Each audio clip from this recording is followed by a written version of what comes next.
Bueno, comenzamos entonces y en este tiempo, bueno, saludos mis hermanos, sean todos bienvenidos a este tiempo de estudios. Somos Modiani, quien les habla es Matías, hermano Matías, quien los invita, ¿cierto?, a este tiempo de estudio, estableciendo los fundamentos de la doctrina del Mesías, Yeshua, como fundamentos, y así crecer en la palabra del Eterno. Vamos a tomar un texto de la Escritura, ¿cierto? En 2 de Timoteo 3, verso 14, que nos dice: Pero persiste tú en lo que has aprendido, y te persuadiste, sabiendo de quién has aprendido, y que desde la niñez has sabido la Sagrada Escritura, las cuales te pueden hacer sabio para la salvación, por la fe que es en Cristo Jesús. Toda Escritura es inspirada por Dios y útil para enseñar, para redarguir, para corregir, para instruir en justicia, a fin de que el hombre de Dios sea perfecto, enteramente preparado para toda buena obra.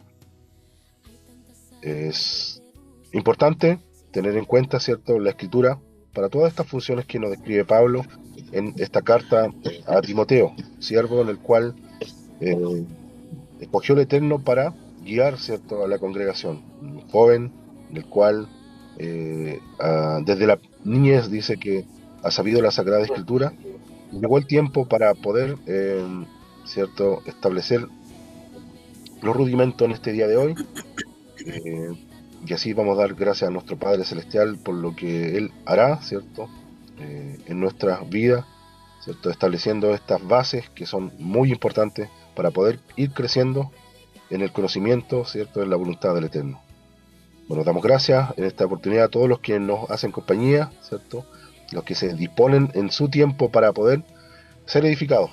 Entonces, damos gracias a todos mis hermanos y también le damos el lugar, ¿cierto?, a nuestro hermano Raciel, que en este día nos compartirá un tema muy importante. Nuestro hermano Raciel, sea bendecido. Shalom, shalom. Muchas gracias, Pastor. Que el Eterno lo bendiga. Voy a compartir la presentación para iniciar con el tema de hoy.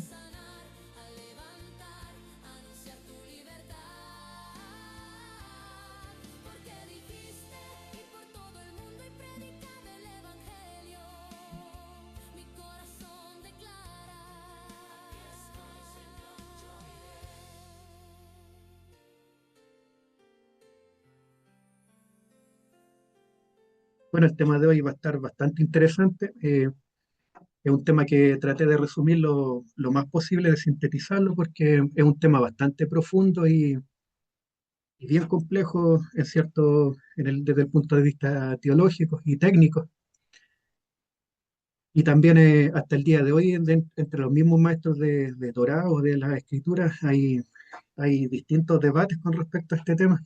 Y bueno, todo debate o toda idea bíblica o investigación bíblica es válida si se toma desde el punto de vista de la Sagrada Escritura y respetando la hermenéutica. Pero vamos a tratar de buscar evidencias históricas, culturales, arqueológicas y también bíblicas con respecto a este tema, porque es un tema que, que en los días de hoy nuestro Padre Celestial está desenterrando para nuestro entendimiento. Entonces, ahora como nosotros estamos volviendo nuevamente a las raíces bíblicas, es importante estudiar todas estas cosas en su contexto para que no tengamos interpretaciones privadas. Bueno, continuando con esta serie de estudios de los fundamentos de la fe, el tema de hoy va a ser el tema del Shem, de Elohim, o el nombre de Elohim, y la cruz del Mashiach. Vamos a relacionarlo con todas estas figuras proféticas del Mesías y también con el Shem, con el nombre del Eterno. Vamos a tratar de llegar a una conclusión con este tema o al menos acercarnos más a la verdad con respecto a este tema que es un poco controversial. Pero antes de iniciar con cualquier estudio bíblico, primeramente es importante orar y dar la bendición antes de leer la escritura. Baruch atah Yahweh Eloheinu melech haolam, asher bahar banu mikol jamin benatal lanu etorator. Baruch atah Yahweh noten hatorah. Bendito seas tú, Yahweh, nuestro Elohim, Rey del universo, que nos elegiste entre todos los pueblos y nos diste tu Torah. Bendito seas tú, Yahweh, dador de la Torah. Amén. Bueno, aquí para contextualizar un poco este tema o para comenzar con el tema del Shem o del nombre, eh, realicé un mapa mental para que nosotros vamos sintetizando las ideas más esenciales dentro de este tema y que el tema no se diluya tanto. Bueno, tenemos que partir primero, ¿qué significa Shem? Esta palabra es una palabra hebrea que se escribe, el hebreo siempre se interpreta, se escribe y se lee de derecha a izquierda, pues entonces aquí parte primeramente con la letra Shin y con una Men Sofit. eh, Se escribe con estas dos letras la palabra Shem y se pronuncia de esta misma forma, está transliterada, pues entonces se produce Hashem. Como en la gramática hebrea eh, no existen vocales, solamente existen consonantes, entonces se agregan estos puntos vocálicos para recordarnos cómo se translitera o cómo se pronuncia en nuestro idioma. Pues nosotros queremos transliterar estas palabras hebreas. Bueno, ¿qué significa la palabra Shem? Tiene muchos enfoques, tiene muchas formas de interpretarse, no es solamente una. Si nosotros lo traducimos mecánicamente, significa nombre, pero tenemos que ver en el contexto bíblico qué significa la palabra nombre. Aquí podemos encontrar qué significa esencia o el carácter y también la reputación o la fama de una persona. En la mentalidad bíblica, conocer el Shem de alguien equivalía a conocer su verdadera naturaleza. Si un hombre tenía un buen Shem o un buen nombre, significaba que tenía una buena reputación o que era una persona de honor. Entonces, nosotros vemos a través de toda la escritura que el nombre de una persona importa mucho, tiene un gran propósito. Los nombres no están porque sí. Aquí nosotros también vemos los cambios de nombre en este caso, pues vemos que cuando Elohim le cambia el nombre a alguien, por ejemplo, Abraham se llama Padre Exaltado cuando él salió de Babilonia. Ese era su nombre original, pero el Señor lo cambió a Abraham, que significa Padre de multitud, porque en Abraham el Padre quería depositar su pacto, su promesa, porque que en él iban a ser bendecidas todas las naciones de la tierra, esta multitud de estos melojagoínos, esta multitud de gentiles. También nosotros vemos que a Jacob también le cambió el nombre, porque Jacob significa suplantador, que no es un nombre muy honesto que digamos, pero a la medida que fue caminando con el Eterno, él le cambió el nombre a Israel, que significa que el que lucha o el que pelea al lado del Señor, el que pelea sus batallas al lado del Señor. Entonces ahí vemos como el Eterno no solamente le cambió el nombre a Jacob, sino que también transformó su carácter. Entonces no era solamente un trámite estético o que simplemente quería que tuviera un nombre que sonara mejor. Entonces estaba cambiando su esencia y su destino profético, por eso lo vemos con nuestros padres, pues con Abraham y con Jacob. Y eso lo podemos ver nosotros en Génesis 17:5 y en Génesis 32:28. Voy a leerlos porque siempre es bueno estar repasando las escrituras. Aquí en Génesis 17:5 dice lo siguiente, como es un pasaje muy conocido. Dice, y no te llamarás más tu nombre, y no se llamará más tu nombre Abraham, sino que será tu nombre Abraham, porque te he puesto por padre de muchedumbre de gente, o Meloja Goim, por multitud de gentiles también, como se traduce en el hebreo original. También aquí nosotros podemos ver un paralelismo también con el Génesis 32:28, cuando también a Jacob se le aparece el ángel de Yahweh y el ángel del Señor lo pone a prueba, pues lo pone a prueba para templar su carácter. Y el varón le dijo, no se dirá más tu nombre Jacob, sino Israel, porque has luchado con Dios y con los hombres y has vencido. Entonces, claro, Israel significa el que pelea o el que lucha al lado del Señor. Entonces, proféticamente tiene un peso muy grande y también a nosotros nos define como estas personas que luchan al lado del Señor para pelear la buena batalla, porque Según el apóstol Pablo, nosotros no tenemos lucha contra carne ni sangre, pues tenemos lucha contra principados, potestades, huestes de maldad que andan en el aire. También con nuestra misma naturaleza humana, que es una naturaleza caída, porque muchas veces también nos traiciona, pues, y tenemos que cuidarnos de nosotros mismos y de la doctrina también, pues, no solamente del adversario. Bueno, también otra aplicación importante y maravillosa que tiene el término Shem o la palabra Shem es autoridad y presencia. Entonces, cuando los profetas hablaban en el nombre de Elohim, operaban bajo el poder directo y la autoridad de la deidad en este caso. Aquí podemos ver un ejemplo maravilloso de esto en Zacarías 1:3,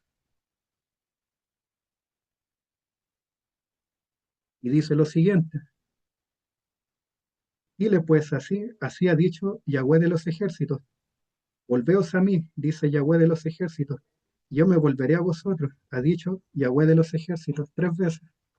Entonces, aquí el profeta está utilizando el nombre del Señor, obviamente con la autorización del Eterno, y está bajo la autoridad de la deidad, pues de este poder. Por eso él tiene autoridad en su mensaje, porque está respaldado por el nombre del Eterno. También esto no solamente significa autoridad el término Shem, también hace referencia a la presencia divina. Nosotros lo vemos en el contexto del primer templo en Jerusalén. La Biblia a menudo también dice que Elohim hizo habitar allí su Shem. Y lo vemos nosotros lo vemos también en el contexto del tabernáculo.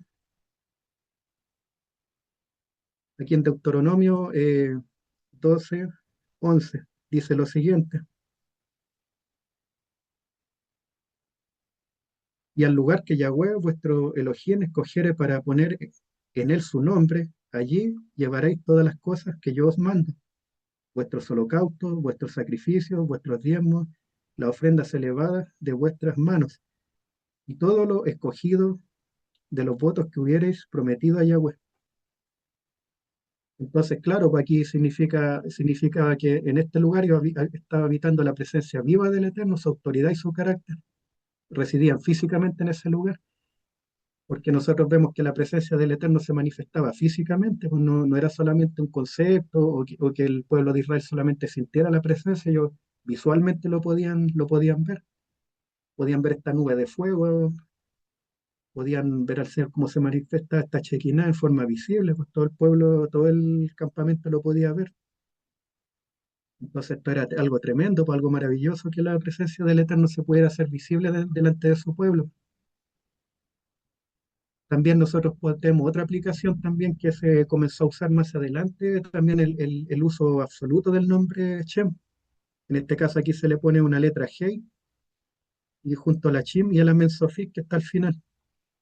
Entonces cuando a la palabra Shem se le añade el artículo definido Ha, que en este caso es una letra Hei, se forma la palabra Hashem o el nombre, significa como el nombre que está sobre todo nombre.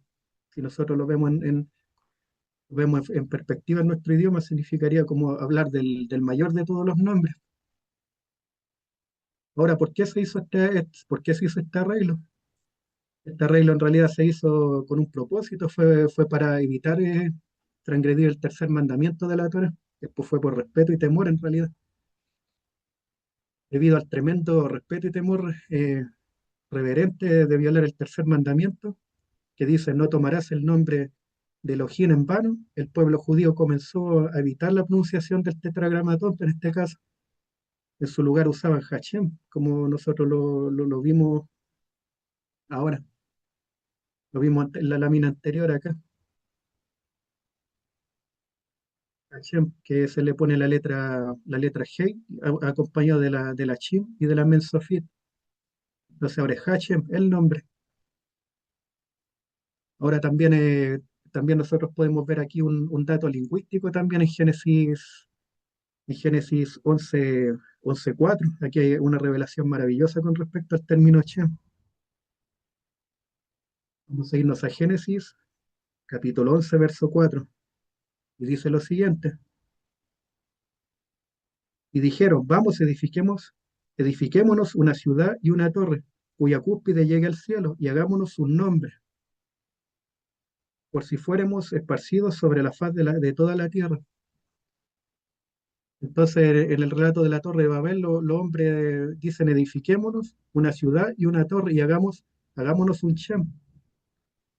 Entonces, claro, pues que el texto muestra que el pecado va mucho más allá de querer edificar una torre y que sea elevada, sino que el deseo de crearse su propio renombre, su propio Shem, y dejar al Eterno de lado. En el fondo lo que querían es reemplazar al Señor. Y eso nosotros lo vemos como un paralelismo de lo que ocurrió en el cielo, en la rebelión del ángel de luz, cuando él se rebeló contra el Eterno y quiso él mismo exaltarse sobre el Creador. Y aquí podemos ver que acá en Babilonia se generó este mismo espíritu. De hecho, el líder en ese tiempo era Nimrod, y Nimrod significa rebelión. Ese no es un buen Shem, pues es un Shem que va en contra del Eterno, porque se revela a los propósitos, se revela en contra de los propósitos del Eterno, contra de sus instrucciones, de su autoridad.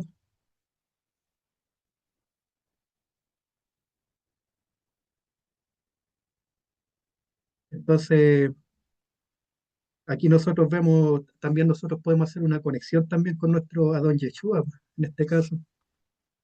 Dice: por lo cual Elohim también le exaltó hasta lo sumo y le dio un nombre que es sobre todo nombre, para que en el nombre de Yeshua se doble toda rodilla. Eso nosotros lo vemos en Filipenses, capítulo 2 del verso 9 al 11. Entonces aquí nosotros ya empezamos a tener pistas del peso a nivel profético y a nivel teológico. Podemos ver este término Shem, el peso que tiene, y cómo nosotros lo podemos conectar con Yeshua y con la divinidad. Porque el objetivo el objetivo de del estudio de la escritura es buscar a Yeshua, pues, buscarlo en el Tanaj y en el Brit Hadashah también. Entonces nosotros también vemos aquí que hay otros nombres o otros títulos de honor de parte del Eterno que también tienen significados proféticos. Por ejemplo, el término Emanuel, dice Elohim con nosotros significa, o el Todopoderoso con nosotros. Y eso nosotros aquí lo podemos ver en el libro de Isaías. Aquí en el libro de Isaías lo vamos a corroborar. Dice Isaías 7:14, dice: por tanto, el Señor mismo os dará señal. He aquí que la Virgen concederá y dará a luz un hijo, y llamará su nombre Emanuel. Pero nosotros vemos en el relato de los evangelios que a nuestro Adón no se le puso Emanuel, pues se le puso Yeshua. Pero Emanuel es un título de honor del Eterno que muestra la autoridad del nombre de Yeshua. Entonces, es un nombre que muestra que la presencia del Eterno se hace visible entre nosotros. Y que de esa forma el propósito de este nombre maravilloso, que es Yeshua, puede cumplir su propósito también en la tierra. Entonces nosotros aquí vemos el Evangelio, dice: José, hijo de David, no temas recibir a Miriam, tu mujer, porque lo que en ella es engendrado del Ruach HaKodesh es, y dará a luz un hijo, y llamará su nombre Yeshua, porque él salvará a su pueblo de sus pecados. Amén. Entonces ahí nosotros vemos que Yeshua, si nosotros vemos la traducción del nombre de Yeshua, quiere decir la salvación de Yahweh, o Yahweh salva. El propósito que él tenía con su pueblo, pues de darnos salvación y vida eterna. Pero Emmanuel hace referencia a que esa presencia divina, que para nosotros es invisible, inaccesible, se hace visible frente a nosotros y se manifiesta físicamente en la persona de Yeshua. Entonces ahí podemos ver un trasfondo la aplicación del Shem o del nombre en este caso. Ahora quiero compartir con ustedes, mis hermanos, pistas en la historia y en la arqueología del nombre Kadosh, el nombre del Padre en este caso, porque eso ha sido un debate teológico por muchas generaciones o siglos incluso, y vamos a tratar de acercarnos a la verdad en este sentido. Vamos a buscar distintos testigos bíblicos e históricos también para acercarnos a lo que significa, o cómo se pronuncia o cómo se podría pronunciar el nombre del Eterno. Porque nosotros sabemos que bíblicamente el Eterno tiene 72 nombres que están registrados, pero de esos 72 nombres hay dos que son personales de él, que son sus nombres personales, el nombre del Padre y el nombre del Hijo. Pero el nombre personal del Eterno se perdió su pronunciación en la historia, o fue ocultado, fue escondido ese misterio, fue ocultado el nombre del Eterno. Pero los otros nombres sí se sabe cómo se pronuncian o qué significan. Entonces la inscripción egipcia más antigua, los chaduques, chazuques son una tribu antigua en Israel, o sea, perdón, en Egipto, registraron y tienen registro histórico sobre Israel.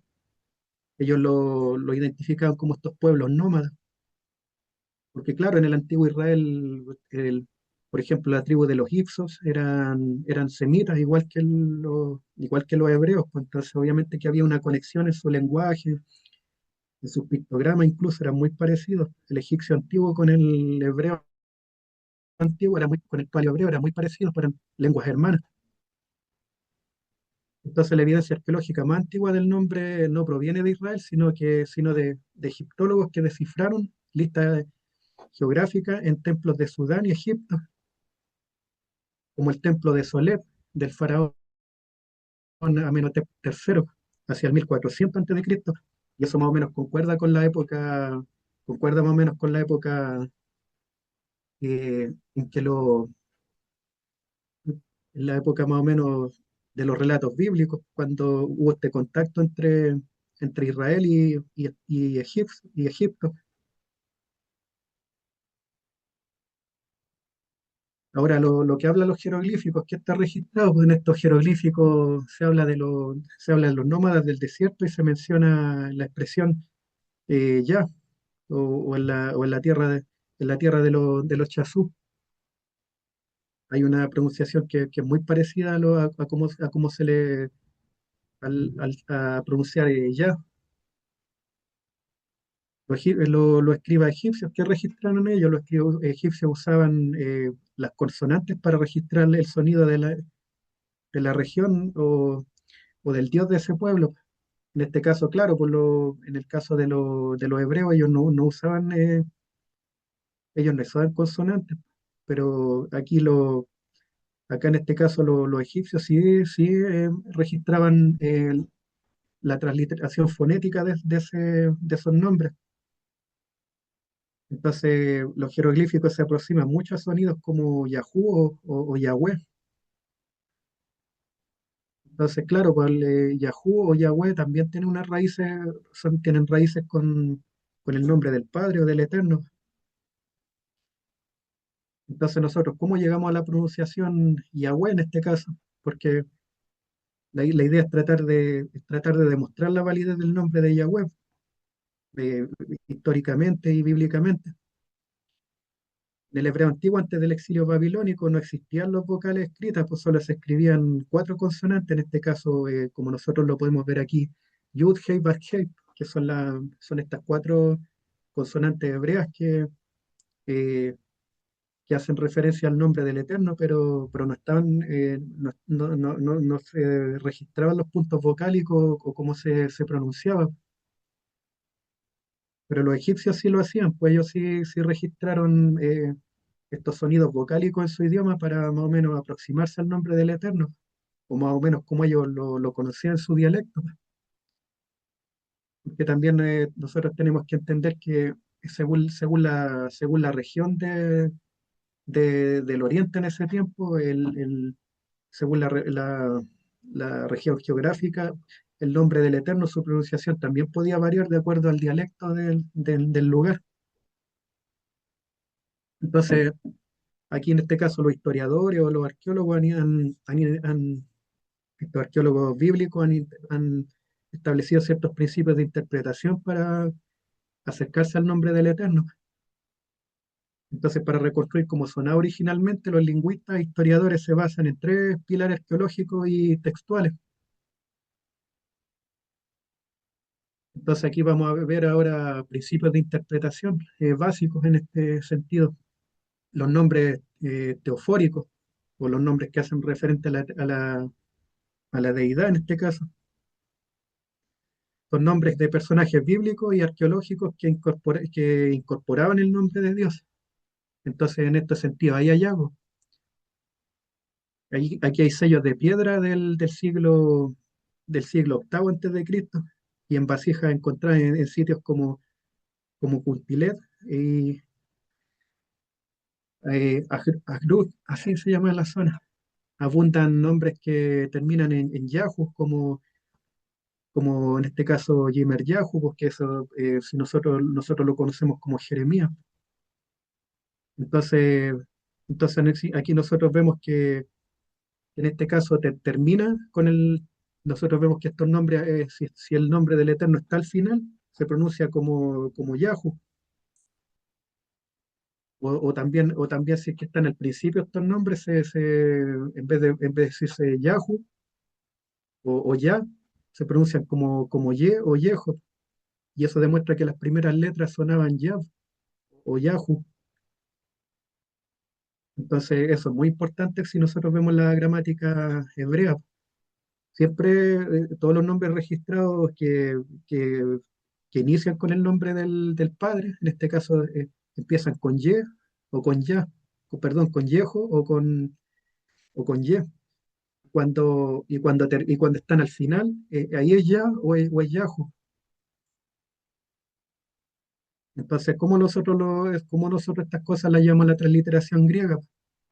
Aquí hay registros históricos de Clemente de Alejandría o Epifanio en este caso, que eran historiadores, eran, eran escribas de la época, registraron cómo escuchaban, cantaron o pronunciaron el nombre en este caso los samaritanos fueron los que registraron o dejaron ciertos registros de cómo se pronunciaba el nombre del Eterno, quienes no tenían la prohibición tan estricta de decirlo en ciertos contextos. En este caso los samaritanos no eran tan celosos como los judíos, entonces ellos en este caso dejaron algunos registros.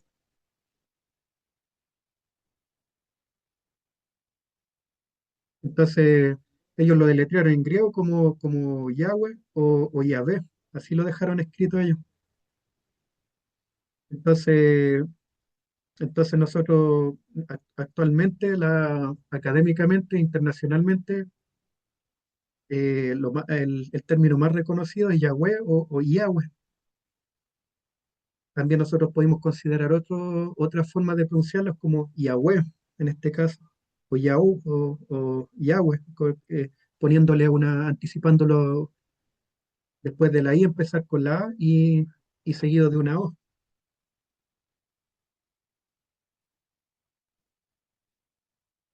Entonces, ¿qué observaciones gramaticales nosotros podemos sacar aquí como conclusión?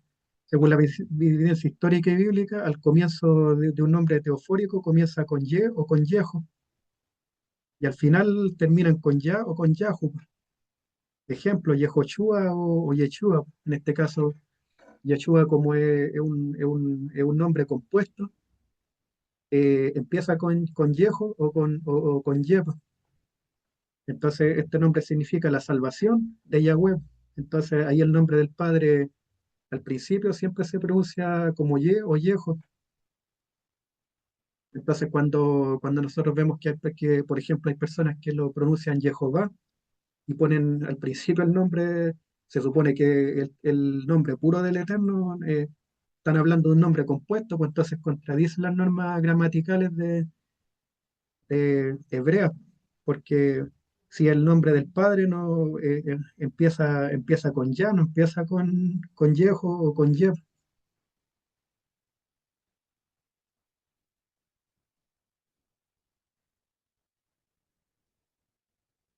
Bueno, ahora más o menos teniendo más claro el tema del Shem, eh, quiero establecer también relación entre el pacto y el Shem, porque nosotros hablamos de los pactos del Eterno y hablamos del Shem, de su nombre. Hay una relación directa con los pactos establecidos con nuestros padres, con Abraham, con Isaac y con Jacob. Y aquí el tema como toca la cruz del Calvario o la cruz de Yeshua en este caso, tenemos que inevitablemente tenemos que tocar el pacto de sangre con Abraham. Y eso aquí nosotros lo podemos ver aquí en Génesis 15, del verso 10 al 21.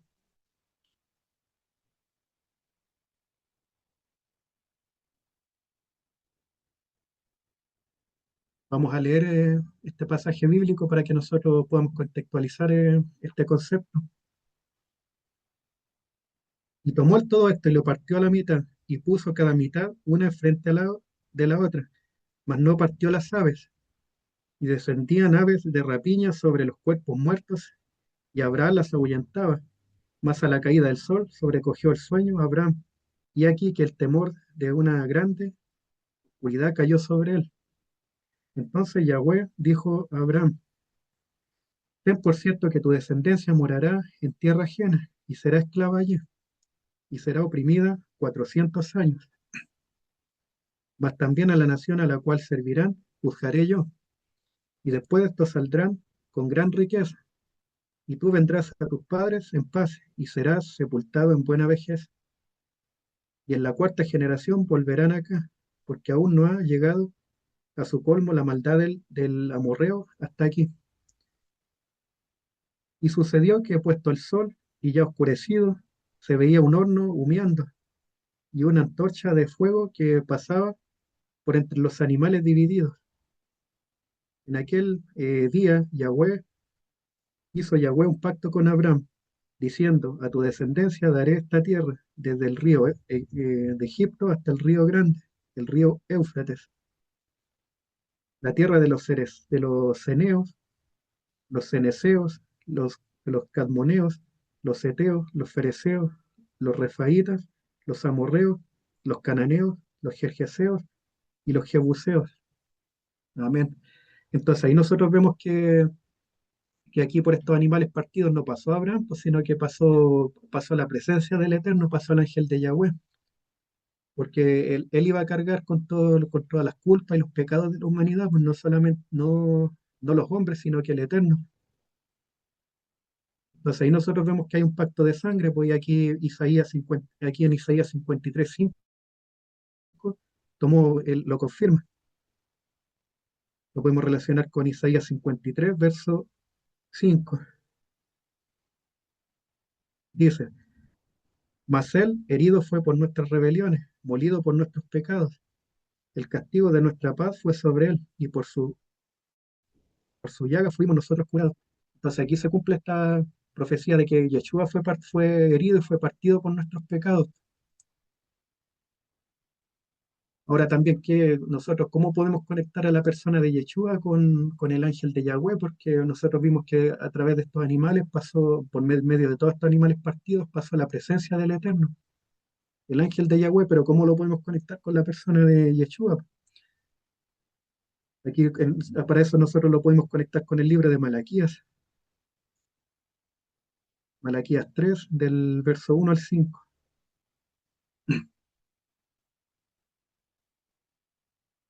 Dice: he aquí, yo envío mi mensajero, el cual preparará el camino de delante de mí, y vendrá súbitamente a su templo el Señor a quien vosotros buscáis, y el ángel del pacto a quien decíais vosotros. He aquí viene, ha dicho Yahweh de los ejércitos. Amén. Entonces aquí nosotros podemos conectar al ángel del pacto con la persona de Yeshua. Aquí ya hay una primera conexión y podemos seguir buscando más testigos bíblicos porque toda esta idea nosotros tenemos que corroborarla. Aquí si nosotros nos vamos al libro de Jueces, también hay una conexión maravillosa. Si nosotros vamos al libro de Jueces, del verso 11 al 14, también podemos encontrar una conexión muy importante. Dice: y vino el ángel de Yahweh y se sentó debajo de la encina que está en Ofra, la cual era de Joás, Biexerita, y su hijo Gedeón estaba sacudiendo el trigo en el lagar para, para esconderlo de los madianitas. Y el ángel de Yahweh se le apareció y le dijo, Yahweh está contigo, varón esforzado y valiente. Y Gedeón le respondió, ah, Señor mío, si Yahweh está con nosotros, ¿por qué nos ha sobrevenido todo esto? ¿Y dónde está todas sus maravillas que nuestros padres nos han contado, diciendo, no nos sacó Yahweh de Egipto? Y ahora Yahweh nos ha desamparado y nos ha entregado en manos de los madianitas. Y mira lo que dice. Y mirándole Yahweh, le dijo, ven con esta tu fuerza y salvarás a Israel de la mano de los madianitas. ¿No te envío yo? Entonces, aquí podemos encontrar una conexión directa con el ángel de Yahweh. Aquí, aquí dice que si analizamos bien, el texto sugiere que el ángel de Yahweh es Yahweh. Y en el texto anterior nosotros lo relacionamos con el ángel del pacto, que también es el ángel de Yahweh. Entonces también nosotros vemos que el ángel de Yahweh se le apareció a Moisés. Nosotros lo vemos aquí en el relato de Éxodo 3, del verso 2 al 4, cuando se le apareció en esta forma de la zarza ardiente. Y le dice, Hayé, Acher, Heye, dice, dice, yo seré el que seré, le dice. Entonces ahí le da una descripción de su nombre o qué significa a Moisés.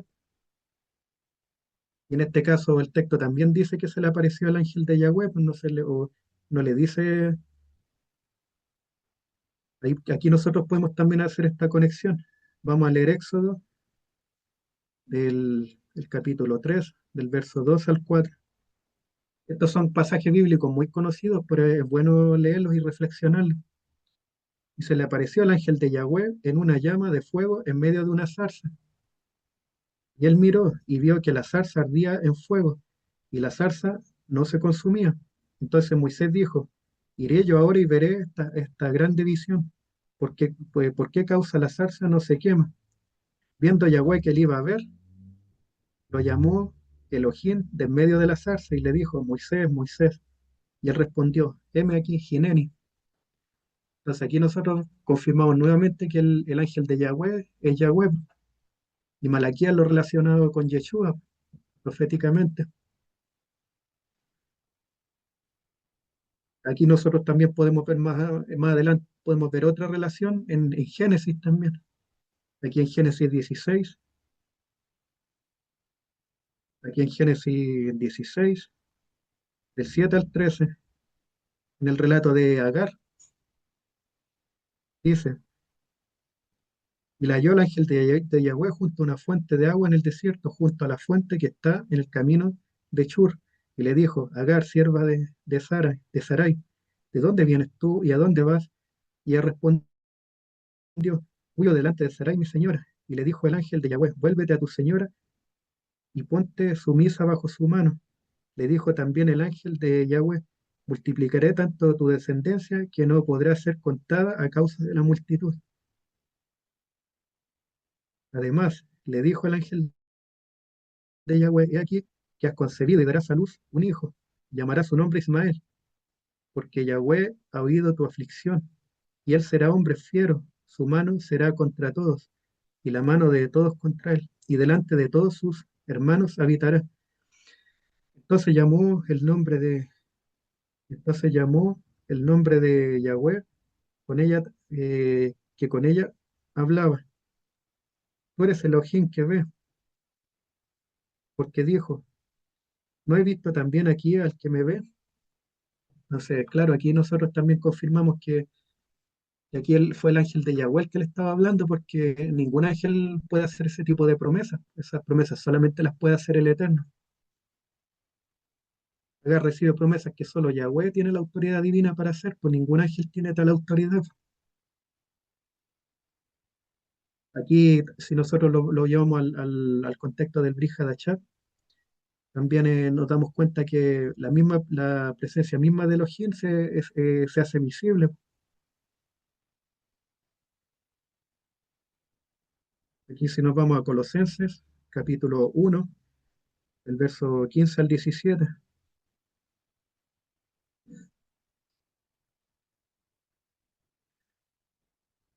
Dice, reconciliación por medio de la muerte de Cristo. Él es la imagen del Elohim invisible, el primogénito de toda creación. Eso lo podemos corroborar con Juan 1:1, porque en él fueron creadas todas las cosas, las que hay en los cielos y en la tierra, visibles e invisibles, sean tronos, sean dominios, sean principados, sean potestades. Todo fue creado por medio de él y para él. Y él es antes de todas las cosas, y todas las cosas en él subsisten. Aquí nosotros vemos que Yeshua es la manifestación visible del Elohim invisible, y aquí lo relacionamos directamente con el ángel de Yahweh o con Yahweh mismo. También aquí hay un pasaje bíblico que es muy hermoso también y nos va a generar también otra revelación. Aquí en Primera de Reyes, capítulo 8, verso 27, dice, pero es verdad que Elohim morará sobre la tierra, y aquí que los cielos de los cielos, no te pueden contener, cuanto menos esta casa que yo he edificado. Aquí reflexiona Salomón, pues, y dice, él entiende que la presencia del Eterno no puede ser contenida en un templo ni en los cielos, pero el Eterno por misericordia se manifiesta en forma visible a través de este ángel, o que en realidad es el rostro de Elohim, y se manifiesta en forma visible para que nosotros le podamos conocer, lo podamos ver, podamos interactuar con él, porque si no sería imposible que el hombre le pudiese ver o conocerle.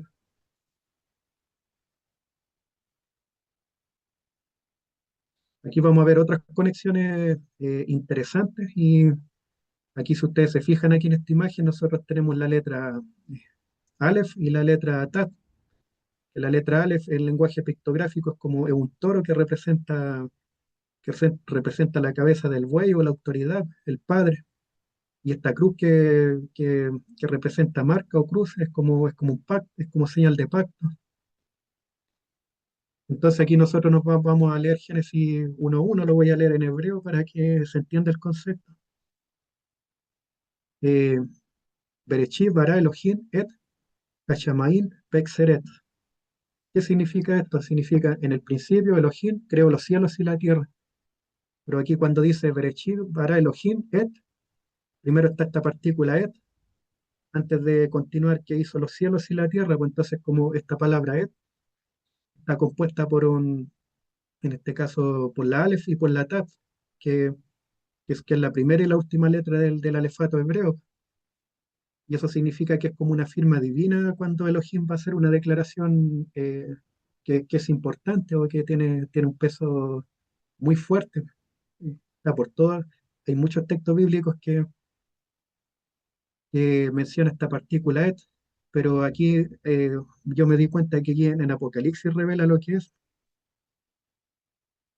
Aquí en Apocalipsis 1:8, miren lo que dice, mis amados hermanos. Dice, yo soy el alfa y la omega, el principio y el fin, dice el Señor, el que es, el que era y el que ha de venir, el Todopoderoso. Ya mira, aquí vamos a detenernos un poco y voy a analizar el verso por verso esta parte. Aquí la palabra et, nosotros lo podemos relacionar con el alfa y el omega que menciona Apocalipsis 1:8, porque Aleph Tav es como lo mismo que decir alfa y omega, porque si bien aquí el Apocalipsis, si bien fue escrito en griego, pero fue escrito con una visión, una mentalidad hebrea. Entonces aquí Yeshua revela lo que significa este et. Dice, yo soy el alfa y el omega, principio y fin ¿de qué? De toda obra o de toda creación.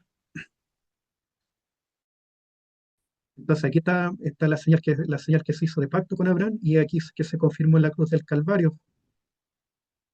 Y eso nosotros ahora lo vamos a ver, ahí lo vamos a relacionar con el sacrificio, con el pacto que hizo con Abraham, Yahweh. Dice el Señor, el que es, el que era y el que ha de venir. Entonces aquí lo relaciona con este relato de Génesis, cuando a Moisés el ángel de Yahweh le dijo, yo seré el que seré. Entonces ahí nosotros encontramos un paralelismo con lo que dice acerca de Yeshua, el que es y el que era y el que ha de venir, y el Todopoderoso. Aquí vamos a hacer una conexión porque este todopoderoso a veces nosotros pasamos por alto esta interpretación, que es lo que es lo que significa realmente.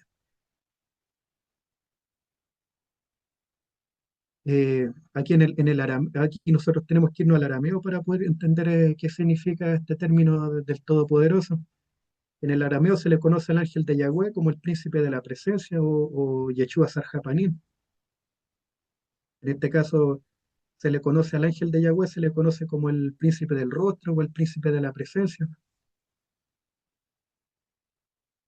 Entonces, cuando la escritura dice que, por ejemplo, Abraham dice que se le apareció el Shaddai o el Todopoderoso, eh, ese término es el equivalente a este Sarjapanim, como lo describe en el Targum, no lo describe en la versión aramea de la escritura.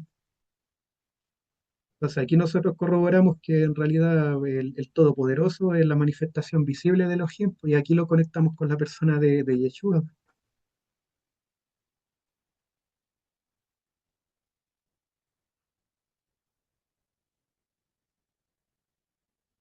Entonces aquí, claro, pues el Shaddai se le apareció a Abraham, pues eso nosotros lo podemos ver en Génesis, lo podemos ver en Génesis 17:1.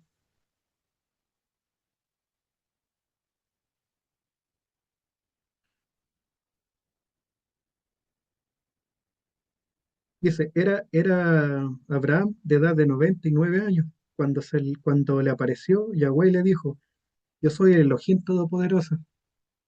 Y eso, y eso bíblicamente en el contexto del hebreo se diría como el Shaddai, pero también es el equivalente, el equivalente a esta palabra Sarjapanim, pero eso nosotros lo veríamos desde el punto de vista del arameo, del Targum, que es la Torá, pero en arameo. Dice, anda delante de mí y sé perfecto.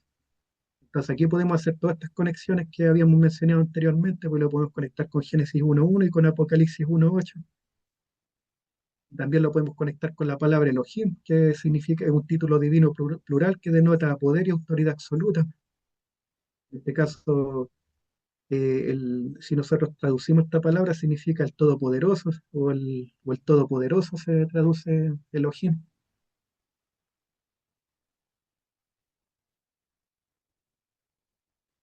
Ahora también en este caso, aquí en este caso también el profeta Ageo también nos puede dar también pistas importantes sobre la presencia de Yeshua en este caso, o sobre esto del. Mira lo que dice Ageo 2:9, dice, la gloria postrera de esta casa será mayor que la primera, ha dicho Yahweh de los ejércitos, y daré paz en este lugar, dice Yahweh de los ejércitos. Lo confirma dos veces. ¿Qué significa que la gloria del segundo templo sea mayor que la del primero? Se refiere a Yeshua, el verdadero templo viviente. Porque, por ejemplo, si nosotros vemos el contexto histórico del tabernáculo terrenal, la gloria del segundo templo, o el que se reconstruyó en Jerusalén luego de la vuelta del exilio en Babilonia, de sus 70 años de exilio, no era ni la sombra de la gloria del primero, del que había reconstruido Salomón. Entonces, muchos teólogos de la época o muchos estudiosos de la Biblia se preguntaban dónde estaba la gloria del segundo templo, porque en ese segundo templo tampoco se manifestaba la Shekinah en forma visible como en el primero, pues como cuando estaba Salomón o cuando estaba David. Entonces, Yeshua mismo se estaba revelando como la presencia del Señor en forma visible. Entonces, cuando Él se les presentó, los fariseos no le creyeron, que Él era el templo viviente. No entendieron dónde estaba la gloria del Eterno. Y en este caso, claro, no se manifestaba la Shekinah como en el primero, o la gloria del Eterno, pero se manifestó visiblemente en Yeshua, como que tomó forma de hombre en este caso, semejanza de hombre. Bueno, aquí también nosotros podemos ver otras conexiones importantes, también la persona de Yeshua en la consumación del pacto.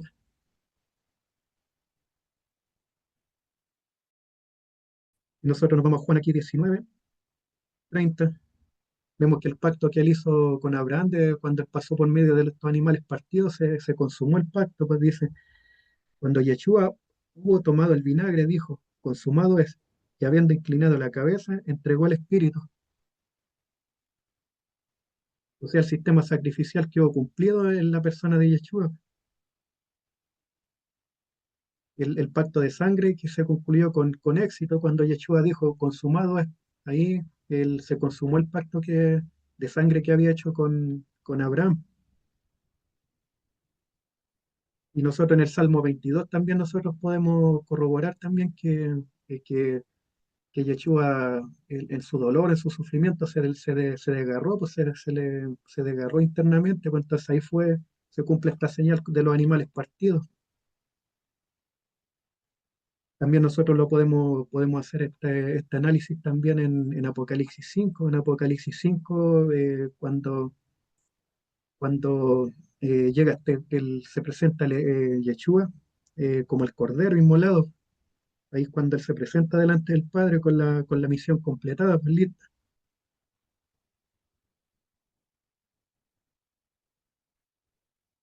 Dice, Apocalipsis 5 dice, y lloraba yo mucho porque no se había hallado a ninguno digno de abrir el libro, ni de leerlo, ni de mirarlo. Y uno de los ancianos me dijo, no llores, he aquí que el león de la tribu de Judá, la raíz de David, ha vencido para abrir el libro y desatar sus 7 sellos. Y miré y vi que en medio del trono y de los 4 seres vivientes, en medio de los ancianos, estaba en pie un cordero como inmolado, que tenía 7 cuernos y 7 ojos, los cuales son los 7 espíritus de Elohim enviados por toda la tierra.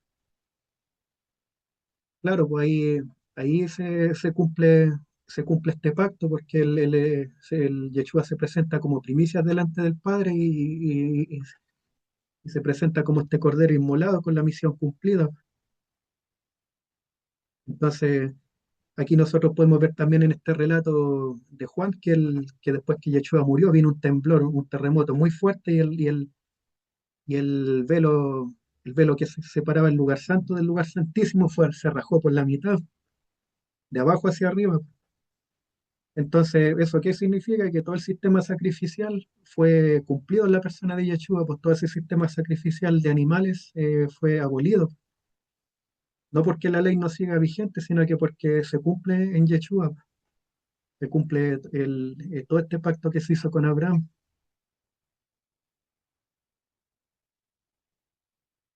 Así que eso quería compartir el día de hoy, mis amados hermanos. Espero que esta presentación, esta enseñanza sea de bendición para ustedes. Y aquí también podemos sacar varias conclusiones, pues entonces aquí podemos nosotros notar que la postura, el ejad o el Shema, cuando dice que nuestro Elohim es uno, se cumple a la perfección, porque nosotros vemos que nosotros al Todopoderoso, o como lo dice en este relato de Primera de Reyes, cuando Salomón dice que la presencia del Señor no puede ser contenida ni en los cielos, ni en los cielos de los cielos, ni siquiera en un templo, en ningún lugar. Es verdad, pues nosotros no tenemos acceso a nosotros a ver al Eterno, al Padre, en su esencia, pero el Eterno por misericordia a través de Yeshua se manifiesta en forma visible.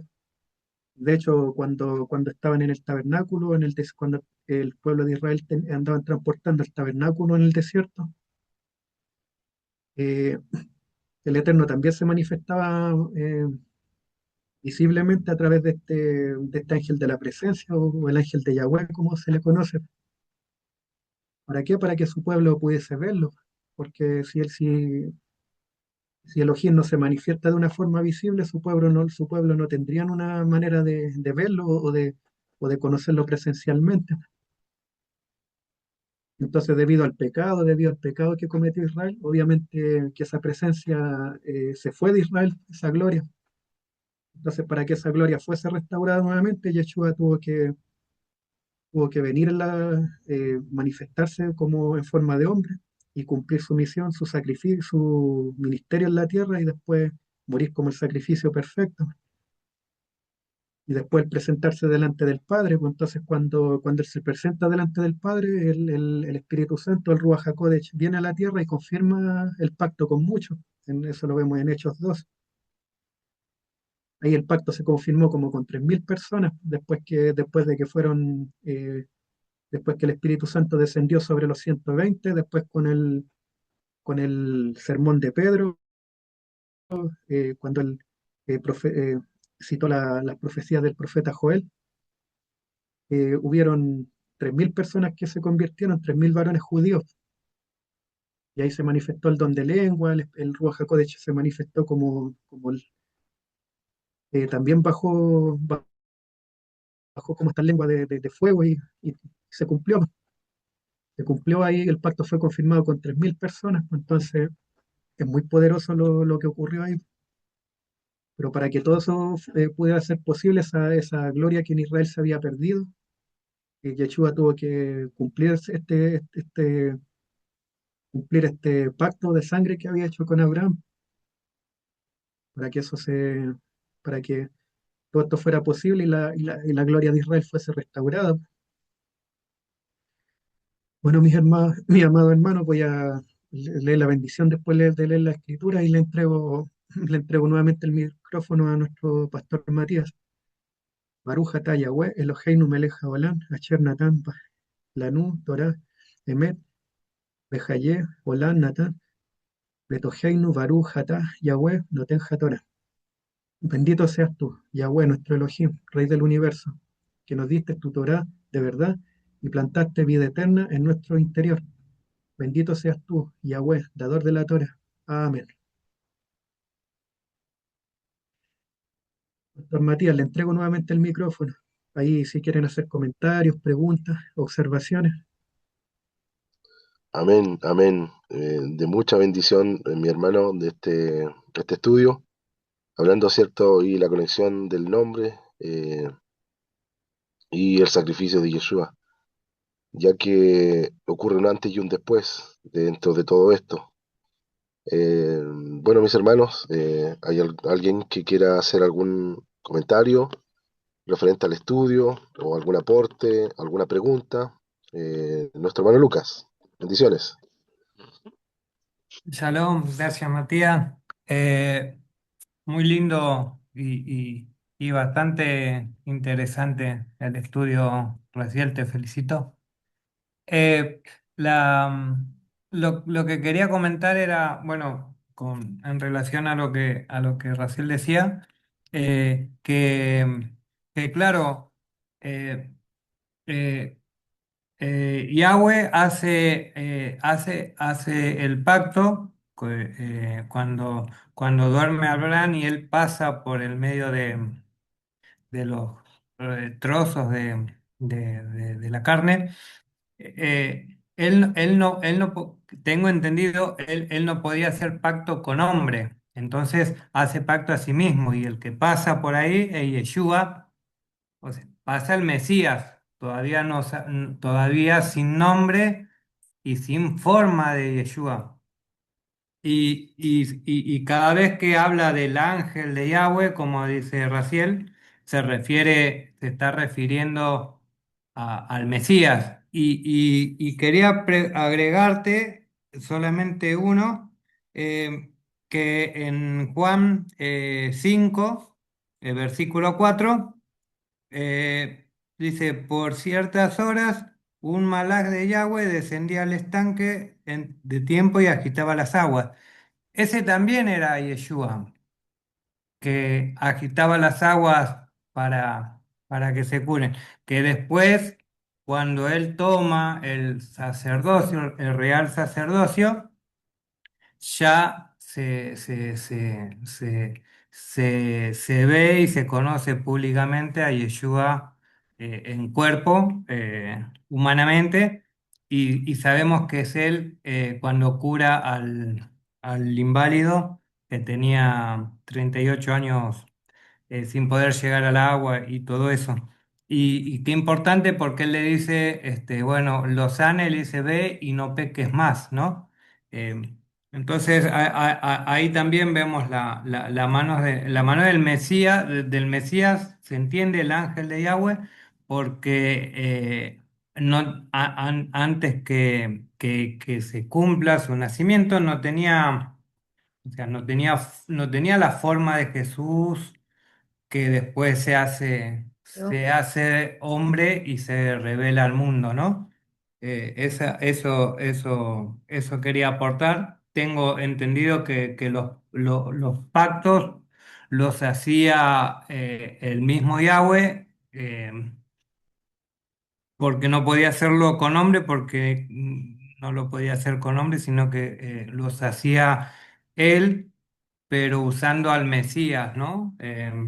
Sí, creo, entendí eso también que vos estabas explicando eso y la verdad que sí, siempre tuve esa visión si fue así, me lo aclaraste muy bien y me deja en paz de pensarlo. Yo tenía entendido que era así. Así que nada, muy interesante, Rachel, tu estudio.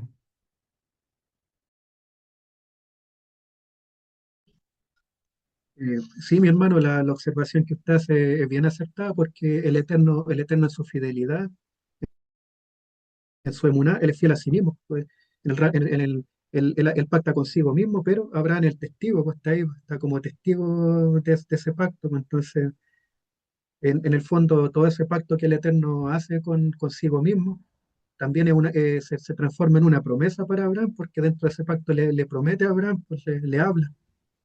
Le dice, de ti haré una gran nación y toda esta tierra la va a heredar tu descendencia. Pues entonces, en el fondo, él también le está entregando profecía a Abraham, pues le está entregando promesas. Y, pero claramente el pacto del Eterno lo hace consigo mismo, con Yeshua.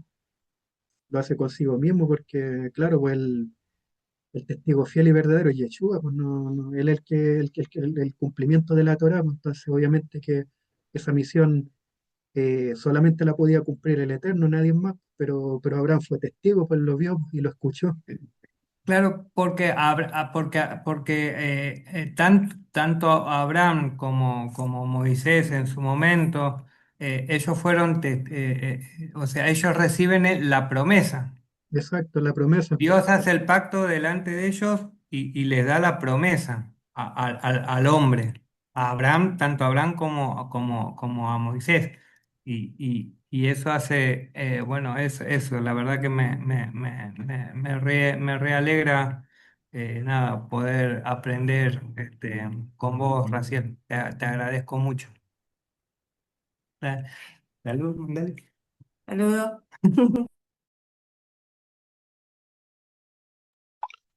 Mis hermanos, sí, bueno, hay un texto que también está puesto en el libro de Proverbios, que dice, Proverbios 30, verso 4 dice, y debemos acordarnos quién dijo estas palabras también, quién subió al cielo y descendió, quién encerró los vientos en sus puños, quién ató las aguas en un paño, quién afirmó todos los términos de la tierra, cuál es su nombre y el nombre de su hijo, si sabes, y una pregunta. Pero acá tenemos ciertas preguntas que nosotros a medida que vamos avanzando debemos ir también respondiendo con la misma escritura, porque ¿quién subió del cielo y descendió? Yeshua en este caso, porque lo afirma en Juan, ¿cierto? ¿Quién cerró los vientos en su puño? Bueno, ¿por quién fueron hechas todas las cosas, las que están en el cielo y la tierra, sean dominio? Todo fue hecho por él y por medio de él y para él, dice la escritura. Entonces vemos y pregunta quién es el nombre y el nombre de su hijo. Así que también compartirle un texto que cada vez, ¿cierto? Nosotros estamos leyendo por las mañanas, es la bendición, en este caso sacerdotal, pero hay una conexión que nosotros podemos hacer referente a este mismo texto sobre el nombre, porque ahí nos dice, y pondrán mi nombre sobre los hijos de Israel y yo los bendeciré, número 6:27, en la bendición sacerdotal, ¿cierto? El nombre sobre los hijos de Israel. Ahora, en Hechos 2:38 nos muestra, ¿cierto?, acerca de la inmersión sobre el agua también, ¿cierto? Dice, bautícese cada uno en el nombre de Yeshua.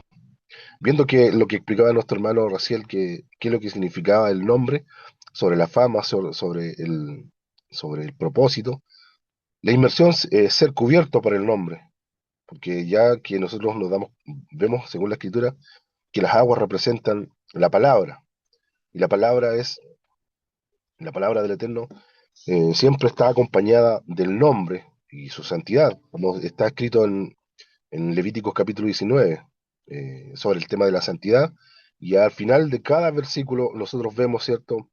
Yo, Yahweh, pone su nombre.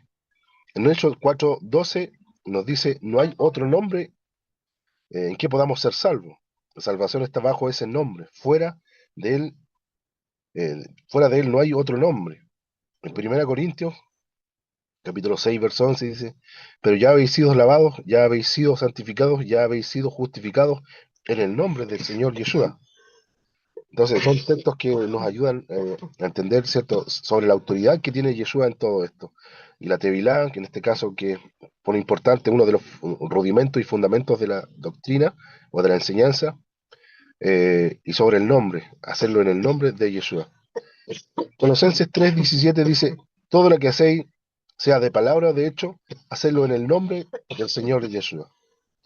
Así que detrás del nombre de Yeshua está toda y tiene todo el peso de esta autoridad que ha puesto el Padre en él. Así que, mis hermanos, si hay alguien más que quiera compartirnos la apreciación y para ya ir finalizando. Excelente, pastor, las observaciones, muy buenas conexiones bíblicas las que usted hace para complementar el tema.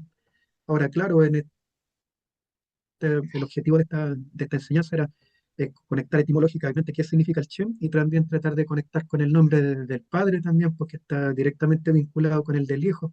Entonces, y claro, pues entonces eh, empecé a hacer esta pequeña investigación también para ver, para mostrar datos históricos de que cuando nosotros decimos Yahweh, Yahweh no estamos tan mal porque vamos por el camino correcto lingüísticamente.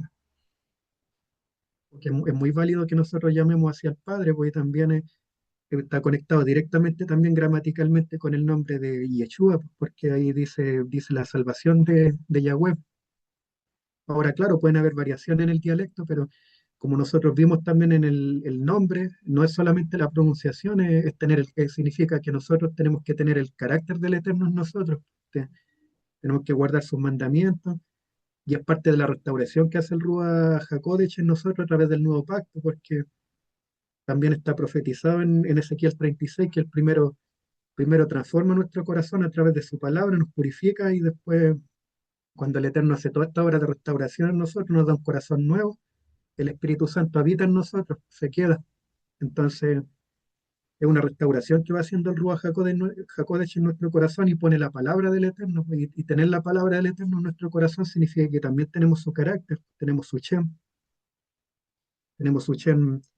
en nuestra mente, en nuestro entendimiento y también en nuestra mano derecha, pues en las obras que nosotros hacemos. Entonces, eso para conectar, pues, y no, muy, muy buenas observaciones, pastor. Que el Eterno le bendiga. Muchas gracias por sus palabras. ¿Alguien más de los Amén. quiere, alguien más de los hermanos o hermanas quiere comentar o hacer alguna observación? Amén. Amén, mi hermano. Sí, queda el tiempo todavía, mi hermano. Hay un texto también que podríamos complementar, que encontramos en Génesis en adelante. Génesis 49:24 dice, más su arco se mantuvo poderoso, refiriéndose a Jacob, y los brazos de sus manos se fortalecieron por las manos del fuerte de Jacob, por el nombre del pastor. Aquí hay algo interesante en todo esto. La roca de Israel, la fortaleza o la roca, y esa palabra roca en hebreo es eh, Eben, y está conformada por dos palabras, ¿cierto? La palabra, las letras, que en este caso, Aleph, y ¿cuál es la otra letra? Pero, perdón, Pero mi hermano. sí, porque nosotros, por ejemplo, tenemos la palabra, la Aleph, que significa el toro, y la última Amén. letra, la Tav, que significa que es la cruz, o el símbolo del pacto o cruz. Y, y ahí hay distintas letras, pues ahí, claro, pues ahí nosotros, al ver las letras, nosotros vemos que también en el paleo hebreo cada letra cuadrada, o si nosotros lo traducimos a pictograma, cada uno tiene un, tiene un significado tiene un significado de acuerdo a las profecías, de acuerdo a las escrituras. Amén.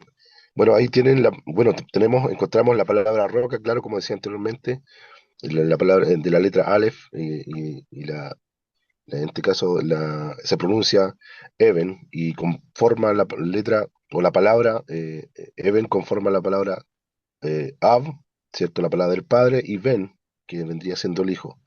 Entonces ahí Exactamente, nos da la firmeza, como claramente en hebreo nos revela, ¿cierto?, que es el fundamento y de lo que estamos viendo, la doctrina y el fundamento que se encuentra sobre la roca, el fuerte de Israel, como dice Génesis 48. exactamente.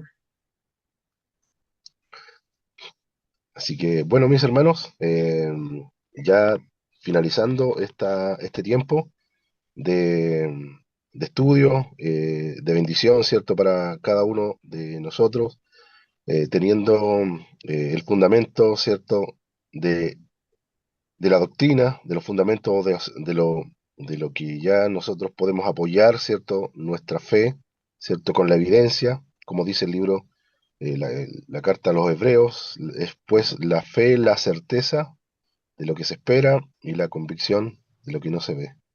Por ella alcanzaron, cierto, buen testimonio los antiguos. Abraham, y tenemos una lista, ¿cierto?, de personas que, no viendo estas promesas, fueron fieles y fueron caminos, ¿cierto?, mirando al invisible. Así que Sí, agradecidos a nuestros hermanos por este tiempo que nos hacen compañía, dando gracias al Eterno también por la vida de nuestro hermano Raciel, también por la vida de nuestra hermana Angélica, y por todos y cada uno de los que en todo tiempo, Señor, están colaborando, ¿cierto?, en las oraciones, sobre todo en las mañanas. Damos gracias por la vida de cada uno de nuestros hermanos que cada mañana están, ¿cierto?, como ese ejército, ¿cierto?, o las mujeres que, en este caso, ¿cierto?, resguardaban la puerta del tabernáculo. Entonces, damos gracias también por la vida de cada una de nuestras hermanas. Y bueno, nos despedimos, mis hermanos. Le voy a pedir a nuestra hermana Jenny, si nos permite, ¿cierto?, elevar una acción de gracias por este tiempo que hemos compartido. Amén. Gracias, hermano. Muchas bendiciones. Uh, un material que hay que volverlo a ver para entenderlo mucho mejor. Gracias, hermano Raciel. Padre amado, bendito Rey, te agradecemos por este tiempo que tú permites compartir, aprendiendo un poco más de tu palabra, Padre, de lo que es básico, para poder abrirnos a algo mucho más complicado, quizás, en cuanto a lo que tú estás enseñando en este tiempo. Gracias por el corazón de nuestro pastor, de Raciel, y de quienes apoyan todo este trabajo que se hace, como mi hermana Angélica también, Padre bendito. Gracias por la disposición que hay en sus vidas y que continúen siempre adelante en todo lo que se han comprometido, en todo lo que han planeado, en todo lo que el Señor les va dirigiendo, les va guiando. Gracias, Padre bendito. Y también seguimos orando por nuestra hermana Raquel, que el Padre la guarde, que la guíe, la proteja en su estadía en el norte argentino, Padre, camino a Formosa, si no me equivoco. Que los ángeles siempre estén guardando su entrada y su salida, y que tu Ruach HaKodesh, Padre bendito, sea obrando a través de ella y tocando las vidas de todas aquellas personas quienes reciben de su palabra, Padre bendito, de la palabra que tú has puesto en su corazón. Te pido también por aquellas personas que están delicadas, que están con problemas de salud, nuestra hermana Ana María, la amiga que mencionó nuestra hermana Ivania, Padre bendito, te pido por el pastor también, Padre, que tu mano toque su cuerpo. Estamos viviendo un tiempo de un clima muy fuerte en cuanto a lo frío, muy penetrante, húmedo, y las complicaciones de resfrío se están dando en todo lado, Padre bendito, y en unos más que en otros. En cuanto a fuerza, Padre bendito, que tú toques nuestros cuerpos, nos guardes, nos cuides, nos sanes, Padre, y proveas también todas y cada una de las necesidades que tenemos en cada área de nuestras vidas, Padre. Tanto mis hermanos que están ahora conectados, para mi vida, y para aquellos que no han podido conectarse en esta noche y que estoy segura más adelante van a poder revisar todo este estudio bonito que se está dando. Gracias, gracias te damos, bendito Rey, por toda tu provisión, por toda tu protección. Gracias. En el nombre de nuestro Mesías, Yeshua HaMashiach, nuestro Salvador, Sanador, oramos. Amén y amén. Gracias por la Amén. palabra, hermano. Muchas gracias, muchas bendiciones. Damos gracias Gracias, a hermano. cada uno Shalom. Nos vemos a mañana. resguardarse de los fríos, por favor. Sí, Abríguense a bien. cuidarse. Amén. Hola. Saludos, hermano. Bendiciones. Shalom, Muy shalom. bueno, gracias. Bendiciones, mi hermano. Gracias por los shalom, aportes, las shalom. observaciones, y también por Sí. también por estar aquí y apoyando también esta causa, mis amados hermanos. Se les agradece mucho su presencia, sus palabras, porque aquí en realidad lo que estamos haciendo es glorificando al Eterno. Todo lo hacemos por Él y para Él. Nosotros Amén. somos siervos, somos instrumentos del Eterno, entonces estamos aquí para glorificarle, para recordar sus palabras, recordar sus pactos, para también estudiar su Shem, su nombre, porque es muy importante estudiar qué significa el nombre del Eterno para nosotros y qué significa llevar su carácter. Así que eso, mi hermano. Saludos. Laila Top, que el Eterno les bendiga. Bendiciones, hermano. Shalom. Hermano, Sí, amén. Gracias, hermanito Raciel. Bueno.